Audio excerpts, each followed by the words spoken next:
Dubai shopping के अंदर insane pricing हो चुका है हर जगह पे। कोई दिरहम का प्राइस है ना वो काफ़ी। इसकी स्क्रीन देखो, पूरी नई टाइप की स्क्रीन है इसकी ना। वेलकम टू गाइस, और ये मेरा 8वीं या 9वीं बार है। तो ये लिया है मैंने कॉफ़ी फ्रेंच।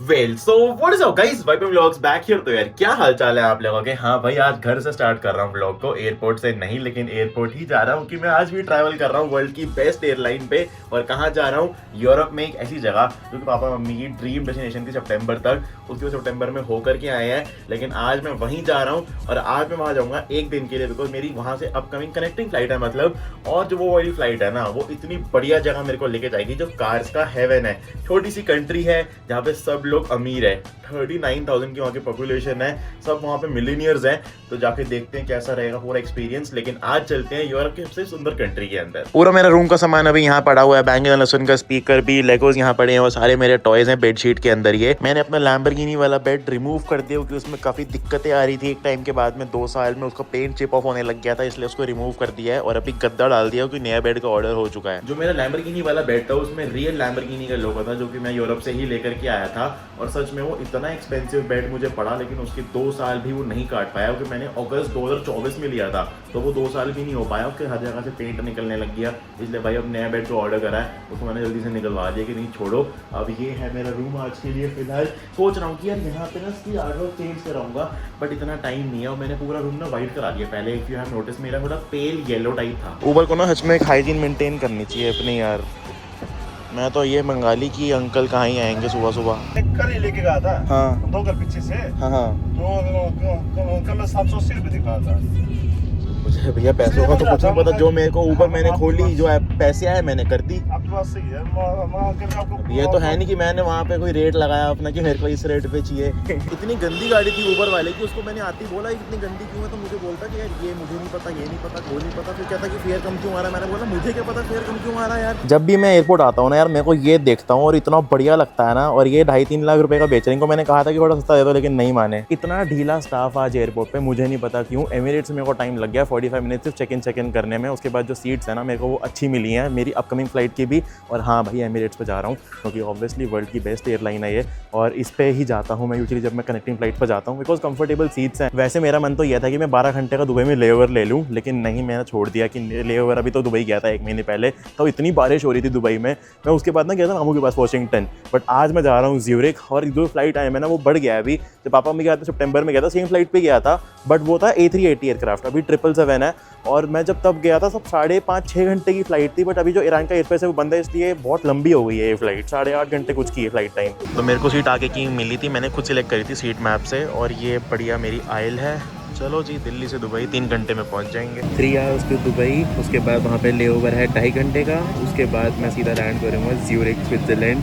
वहाँ से यार बहुत लंबी फ्लाइट है, बट ठीक है कोई नहीं यार। I love Emirates. मैं इसी में भी गया था, वॉशिंगटन भी। और मामू के पास में गया था 14 घंटे के लिए, पता नहीं चलती कि 14 घंटे कब निकल जाते हैं। ऐसी आती है स्मूथ बिल्कुल सोते सोते। लेकिन अब आज थोड़ी किस्मत मेरी अच्छी थी कि मेरे को ये वाली सीट खाली नहीं मिली। मेरे को लगा था कि सीट मैं सिलेक्ट करते करते वाली सीट खाली होगी, बट ठीक है कोई नहीं। इनका इकॉनमी लगता भी बिजनेस क्लास की तरह ही है यार। इसके अंदर भी देखो इन्होंने मेन्यू दे दिया है पूरा कि वेज नॉन वेज का पूरा प्रॉपर मेन्यू है देखो।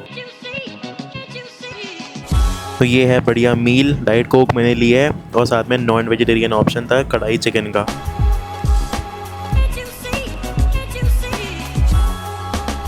Welcome to Dubai guys. और यार मैं दुबई इतना आया करता था 1 महीने में 2-2 3-3 बार, लेकिन अब ऐसा है कि बस आता हूँ लेकिन सिर्फ फ्लाइट कैच करने के लिए कनेक्शन की।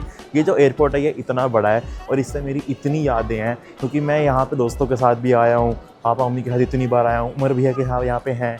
लेकिन यार दुबई जब भी मैं आता हूँ मेरे को ऐसा लगता है कि मेरे को बाहर जाना चाहिए यार। मेरा गेट है B29 14:55 की फ़्लाइट और अभी 1.5 घंटा पड़ा है। यहाँ पे गोल्ड की शॉप्स भी हैं, वॉचेस की शॉप्स भी हैं। अच्छा है पूरा बी वाला इलाका ना, बहुत बढ़िया है। I really want to buy this, लेकिन इसको रखने की घर में जगह ही नहीं है यार। ये तो ये 1 नंबर है। ये मेरे को 12-13 हज़ार का मिल रहा था, यहाँ तो 909 का है, 24,000 रुपये के आसपास। और ये वाला भी बहुत सही है।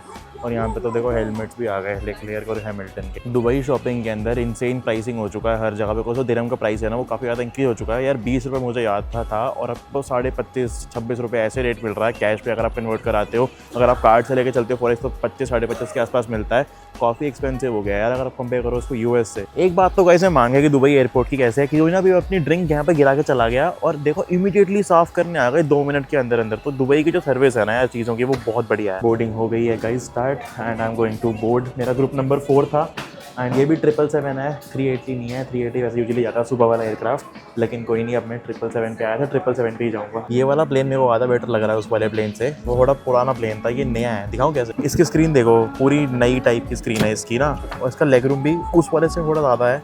और यहाँ पे जो चार्जिंग पोर्ट है वो ये रहा। मोर में चार्जर भी है टाइप सी वाला यार, तो ये बहुत बढ़िया है क्योंकि पावर बैंक अलाउड नहीं है ना एमिरेट्स पे। उसकी स्क्रीन सच में अच्छी है यार, बहुत बड़ी स्क्रीन है अच्छी खासी। ये है मेरी बढ़िया सीट, दिखाऊं कैसे? मैंने क्रू से बोला कि मेरे को 4 सीट दे दो, अगर खाली हैं 3 दे दो। कहते हैं हाँ बिल्कुल है, ले लो। यार क्या किस्मत है यार, वाओ। जब मैं अभी आ रहा था अमेरिकन एयरलाइंस पे, तो न्यूयॉर्क से दिल्ली की सिर्फ मेरी सीट खाली थी और मैं ऐसा था कि यार ये बढ़िया। मैं 12 घंटे सोया हूँ फ्लाइट के अंदर और मेरे को पता नहीं चला कि कब 15 घंटे की फ्लाइट ख़त्म भी हो गई।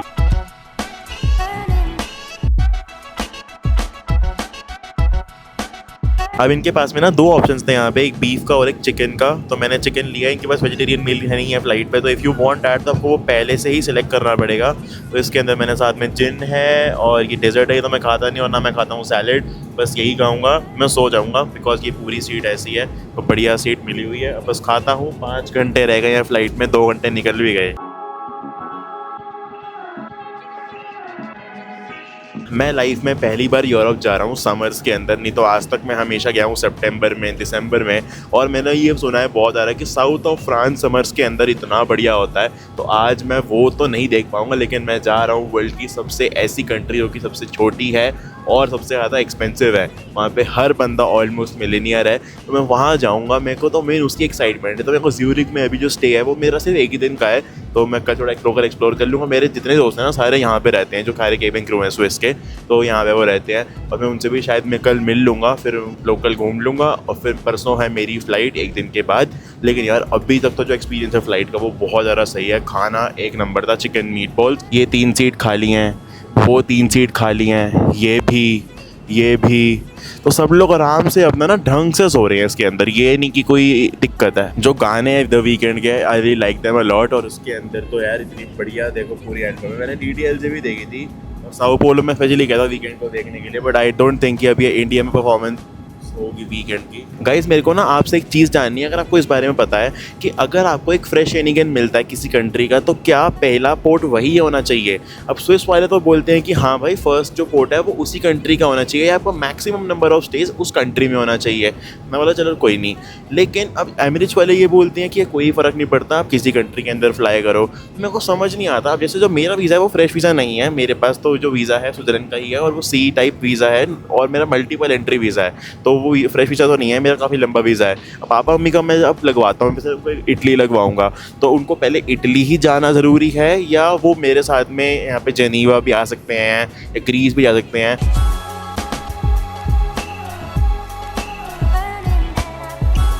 Welcome to Switzerland guys. और ये मेरा 8वीं या 9वीं बार है ज्यूरिक एयरपोर्ट पे।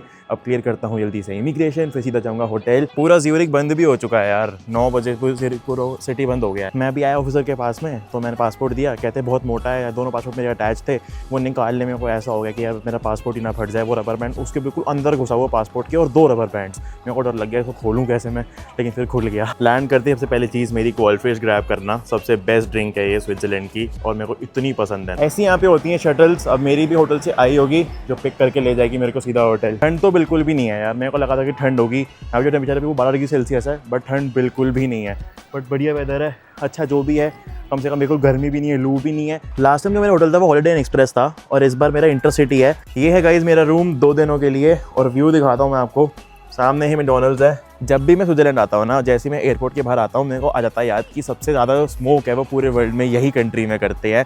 सबसे ज़्यादा मतलब मेरे को स्मेल यहीं पर आती है। कहीं पर भी चले जाओ बंदे सिगरेट पी रहे होते हैं। और सामने मेरा होटल था लास्ट टाइम वाला हॉलिडे इन एक्सप्रेस, ये है इंटरसिटी। अब यहाँ पे आसपास सब कुछ वैसे बंद हो चुका है बिकॉज जो यूरोप है पूरा वो नाइट लाइफ के लिए है ही नहीं। यहाँ पे सब कुछ 10 बजे बंद हो जाता है, 11 भी नहीं, 10 बजे सब कुछ बंद हो जाता है। मैकडॉनल्ड्स के अंदर दिखाता हूँ मैं आपको मेन्यू कैसा है। इनका वेज में ऑप्शन है कि नहीं, ईट इन वेज में वेजी एंड सैलेड्स, ये सब बर्गर्स हैं वेज के अंदर। और नॉन वेज का तो भंडार है, बीफ का भी देखो इतने सारे ऑप्शन। बीफ ही बीफ है वैसे हर जगह। तो ये लिया है मैंने कॉफ़ी फ्रेंच फ्राइज और वेजी बर्गर। जो वेजी बर्गर था मैकडॉनल्ड्स के अंदर वो प्लांट बेस्ड था। अब यहाँ पे ना सबवे भी है, मैं यहाँ जा रहा हूँ यार। अभी मैंने ऊबर ईट्स खोला, यहाँ पे सिर्फ एक कबाब शॉप आ रही है और कबाब शॉप से ऑर्डर करते हुए हमेशा मैं थोड़ा ना हेजिटेट करता हूँ कि उसमें कहीं वो बीफ का ना आ जाए, क्योंकि उसमें मेंशन नहीं होता। यहाँ पे हर जगह जर्मन लिखी होती है, इनकी लैंग्वेज है वो जर्मन है और मेरे को समझ नहीं आ रहा था कि मैं करूँ ना करूँ, अब उसमें बीफ आ जाए तो वो दिक्कत। मैं सबवे जा रहा हूँ, बिल्कुल सामने ही है होटल के।